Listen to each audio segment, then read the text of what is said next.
Jordan Poyer is back with the Bills. The practice squad is set, and Hard Knocks Episode 4 reaction is all coming your way today on Locked On Bills.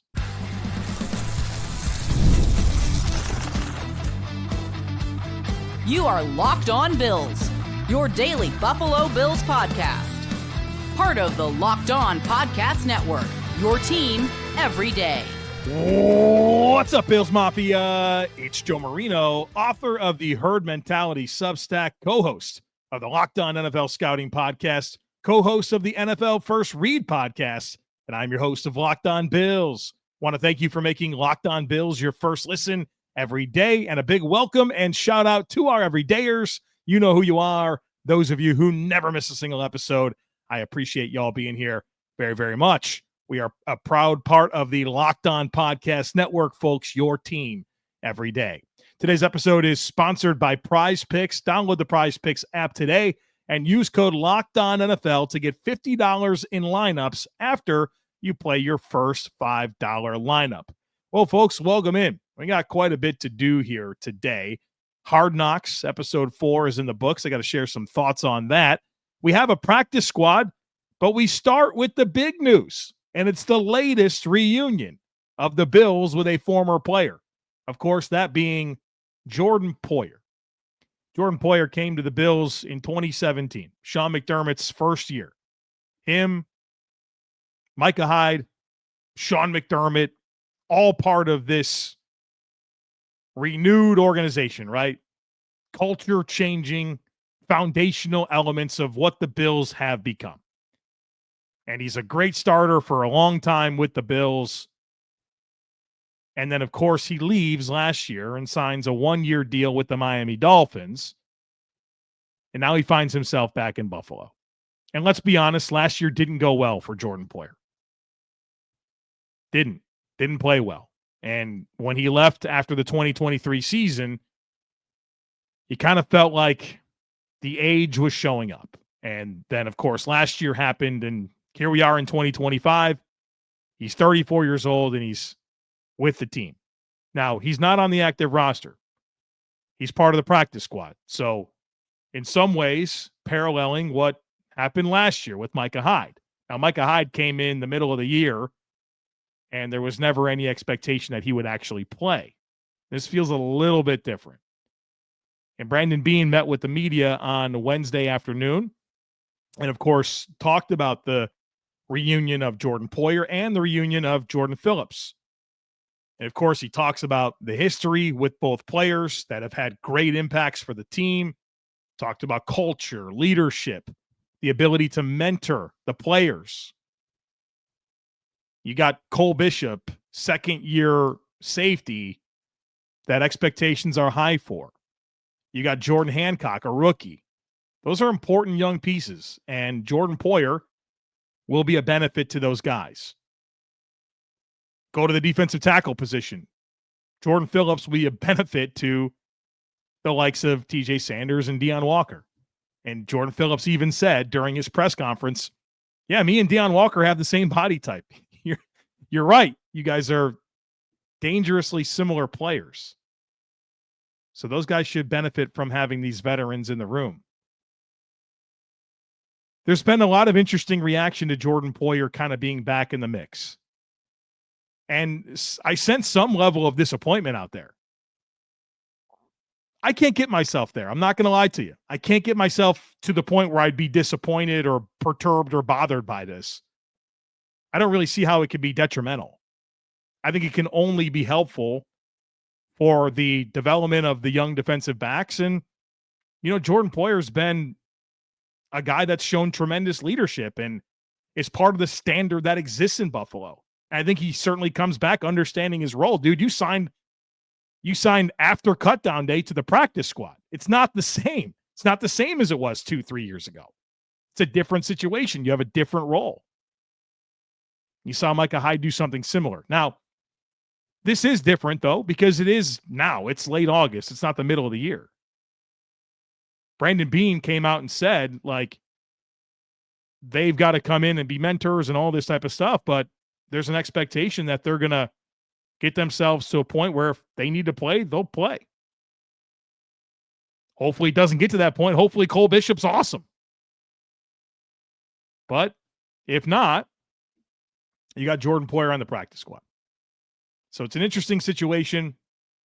One thing that I will say about this Jordan Poyer deal, and maybe this will be unpopular with you, but one of my objectives in doing this podcast is to be honest and tell you how I feel. I loved the run that Jordan Poyer had with the Bills. I loved it. One of my favorite players. But this dude tried for 2 years to get to Miami. He got to Miami last year, and they brought him to Miami to be Jordan Poyer, to be the guy that is a dog, right? A guy that can bring toughness and leadership and help change a lot of the narratives that existed in Miami. And instead, he didn't do any of that.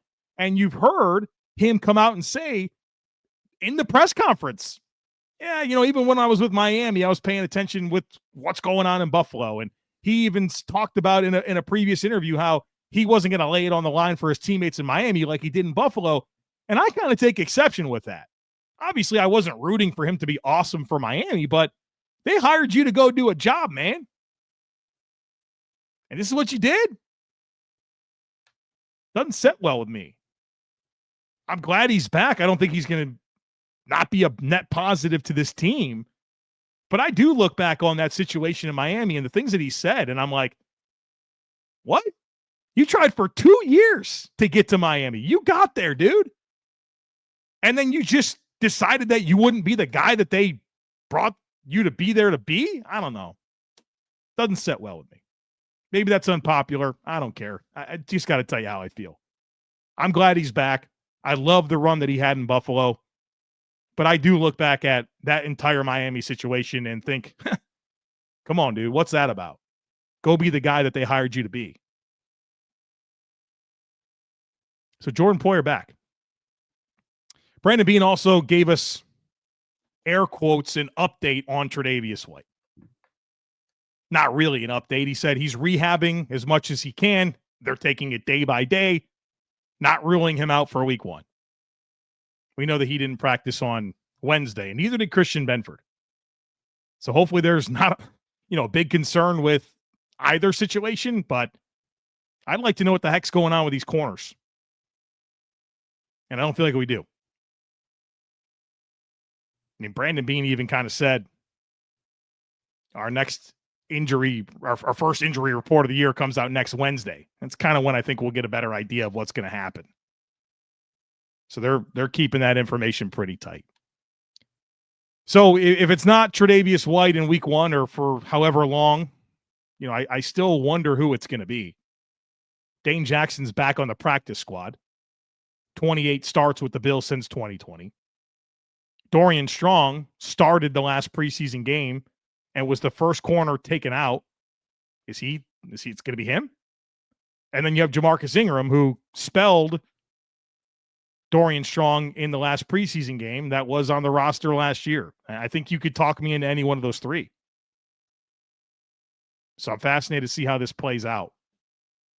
But we're getting closer to this week 1 game against the Ravens, and I don't think we have any clarity on who the heck the corners are going to be. And hopefully nothing's wrong with Christian Benford. So hopefully we have some information to share on that very, very soon. Lastly, from Brandon Beane, he talked about Maxwell Hairston and Tylen Grable starting the year on injured reserve. On Grable, he said he's still in the concussion protocol. It's obviously not great.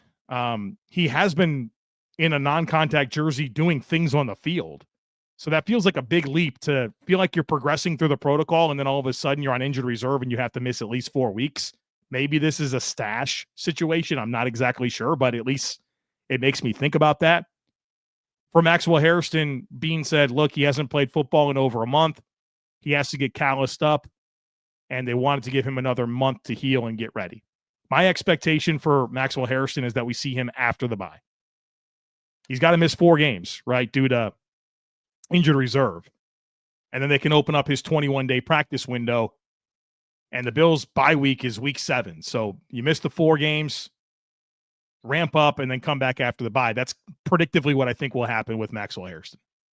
But we'll see, and We'll see what Sean McDermott has to offer next time he meets with the media. All right, coming up next, we have a practice squad. Let's work through that, talk about who's back on the practice squad, and then the players that are truly gone, the players that were released and not back on the practice squad. It's always interesting to kind of consider who those guys are. We'll do that here next. Folks, be sure to stick with me. This episode is brought to you by PrizePicks, the daily fantasy platform that lets you turn your football predictions into real rewards. Preseason is behind us. College football's coming. And whether you've got your eye on a big-name quarterback or a breakout running back, PrizePicks makes it easy to get in the game.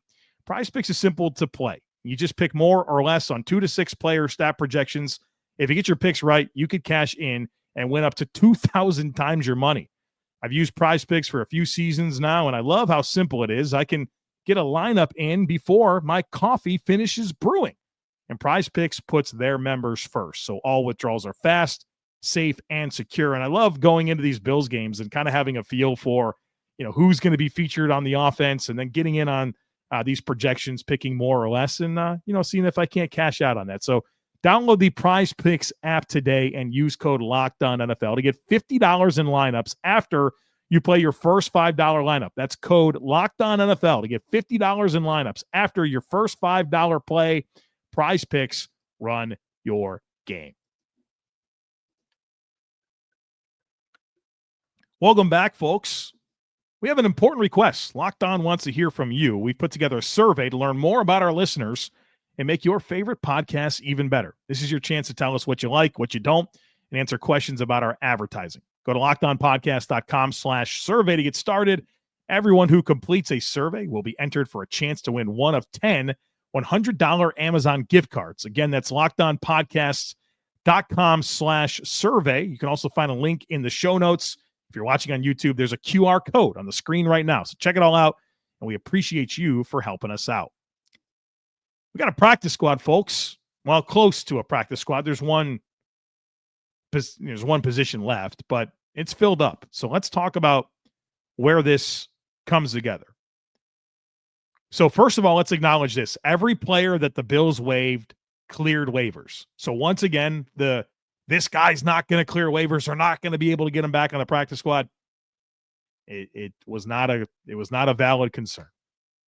The Bills did not have any players claimed, and that's 2 years in a row. None of the players they released were claimed. So they had the full inventory of players they released to bring back on the practice squad. So at quarterback, they go with Shane Buechele. I think that's logical. I know that Mike White cleared waivers, and as far as I know, as a recording of his podcast, he's still available.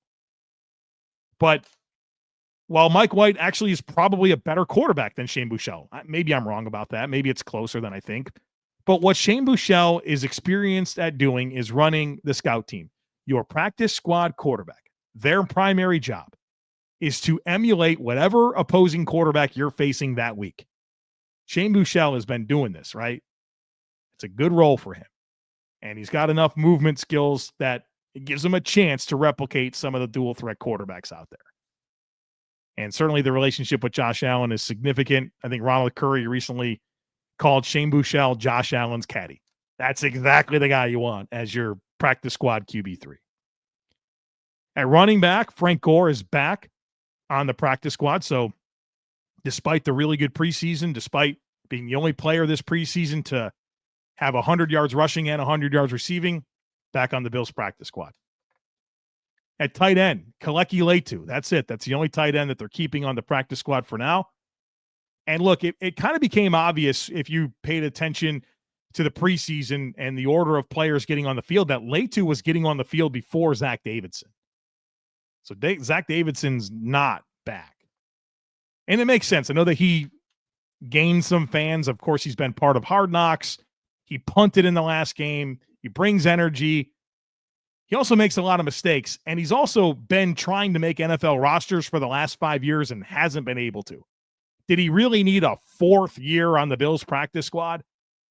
So I know that he's won some people over, but can we just be honest? He's had 5 chances to make an NFL roster and hasn't. Does he need another one, or is it time to get some new names in there? At wide receiver, the Bills get 2 back on the practice squad. Steven Gosnell and Christian Wilkerson. I'm excited to see Christian Wilkerson back on the practice squad. I thought he was the next best receiver that the Bills had based on my observations during preseason and for the week that I was at training camp. I think they kept their 6 best receivers. I think the next best one was Christian Wilkerson. A little bit of size, some NFL experience, physical. He made a lot of plays. I thought he deserved that. I'm glad to see him back on the practice squad. The Bills get some big-time help for the offensive line on the practice squad. Kendrick Green and Dan Feeney. And look, I thought there was a good chance that one of those guys would make the active roster. Now, Cedric Van Pran Granger being activated from the PUP list made that not necessary, but that's a lot of versatility and NFL experience that you have on your practice squad, and Dan Feeney and Kendrick Green. I would be willing to argue that there are teams right now that have interior offensive line depth options that are not as good as those two players. That's quality practice squad depth. Elated to get them both back. I didn't know if the Bills would get either. They got them both. Travis Clayton also back on the practice squad. He's the part of the International Pathway Program. So the Bills get 17 practice squads because this guy's on it, the rugby player from England. And I'm actually curious there. He's obviously a phenomenal athlete. And the guy went from never playing football to actually getting time on the field during preseason games. And, I mean, you can't put an offensive lineman out there that can't function because then your offense won't have a chance to function. So I think that says a lot about some good growth. And obviously next year will be huge for him. But obviously getting a chance to stick around is going to be meaningful. So that's it for the offense. Defensively, 2 defensive tackles. Jordan Phillips, of course. The other one, Zion Logue. I'm elated to get him back. I thought there's a chance that he can go back to Atlanta. The Bills get him back. And I think from a traditional nose tackle perspective, he gives you some appeal as a run defender. Jordan Phillips, of course, we talked about him. The Bills get 2 linebackers back on the practice squad, Jimmy Charlo and Keontae Jenkins. I mean, obviously, I'm really excited for Charlo to be able to stick around. You know, you feel like that could be one of the down-the-line success stories. We'll talk about him a little bit more when we do the Hard Knocks reaction, but talk about making a big impression in a short period of time, and he's able to do it. That's hard to do. It's hard to do. He did it. He sticks around in this practice squad over Edifwan Ulofoshio, who was a 5th-round pick last year. It's awesome for him. Keontae Jenkins as well. UDFA out of Virginia Tech. 2 corners, Daquan Hardy back on the practice squad. Dane Jackson back on the practice squad. That's a good spot for him, right? Remember all the panic people had when the Bills signed Dane Jackson? Thinking that this was CB2. Well, he didn't even make the team. Did not make the team. But a perfectly good player to have on the practice squad. Then 2 safeties. Jordan Poyer, who we talked about. The other is Sam Franklin. Sam Franklin's interesting. He was with Denver this offseason and was released. But he had, I think it was with the Carolina Panthers 4 or 5 years prior to that, had multiple years with Chris Tabor when Tabor was the special teams coordinator with Carolina. And he's a special teams ace. He's a big-time special teams contributor. Think Saron Neal type player. You're not going to get much from him defensively. Big-time special teams asset. So be interested to see how the Bills use him. You know, I mean, he can only get called up 3 times. Is there eventually a spot for him? You know, what's the impact going to be like? You think he's going to get some chances? Obviously, covering kicks is going to matter a ton this year, and if he can help, that's pretty valuable. So the Bills do have 1 vacancy on their practice squad. There's been some reports of a couple different players, one being a defensive end, Andre Jones, spent the last 2 years with Washington. I feel like the Bills do need a defensive end for the practice squad, so that would make a lot of sense to me. But whenever that comes through, we'll talk about it. So with a practice squad set, with a 53-man roster set, you can look at the guys that were released and didn't find themselves back on the practice squad. So these are the guys that are truly gone. Mike White, wide receivers Deion Kane, Laviska Shenault, and KJ Hamler. I know KJ Hamler has become a bit of a fan favorite because of Hard Knocks. I don't trust the skill set there, and the injury history is pretty alarming. Zach Davidson, that's it for him. 3 offensive linemen, Jacob Bear, Mike Edwards, and Richard Garage. Defensive tackles, Casey Rogers and Marcus Harris. Defensive end, Parrish Shand. linebacker Edifwan Ulafosio, and safety Derek Forrest. Those are the guys that are truly gone. All right, coming up next, Hard Knocks, episode 4. I want to share some thoughts like I have after every episode of Hard Knocks. Plus, got to tell you about my new website. We'll do all that here next. Folks, be sure to stick with me.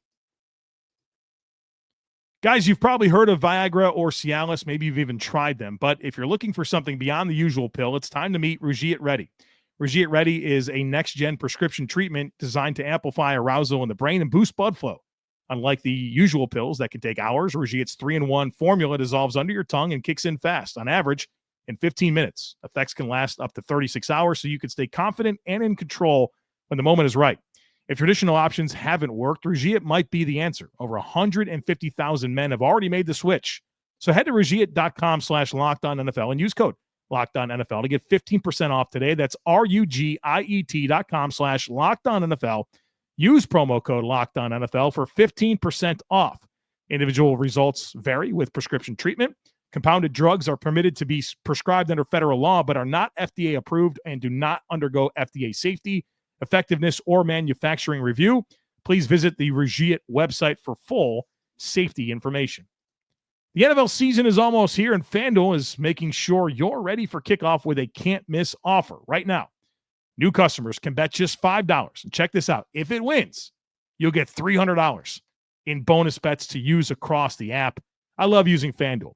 I love checking every morning to see the profit boosts that exist. Usually you can get 20% boost, 30% boost on a same-game parlay or some type of event that's happening that day.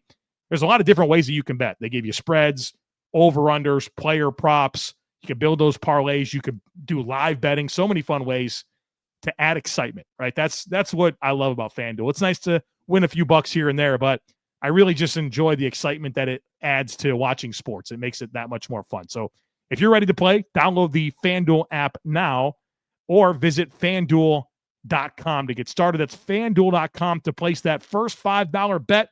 If it wins, you'll get $300 in bonus bets.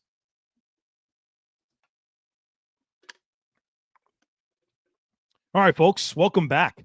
I'm very excited. I launched a website, thejoemarino.com.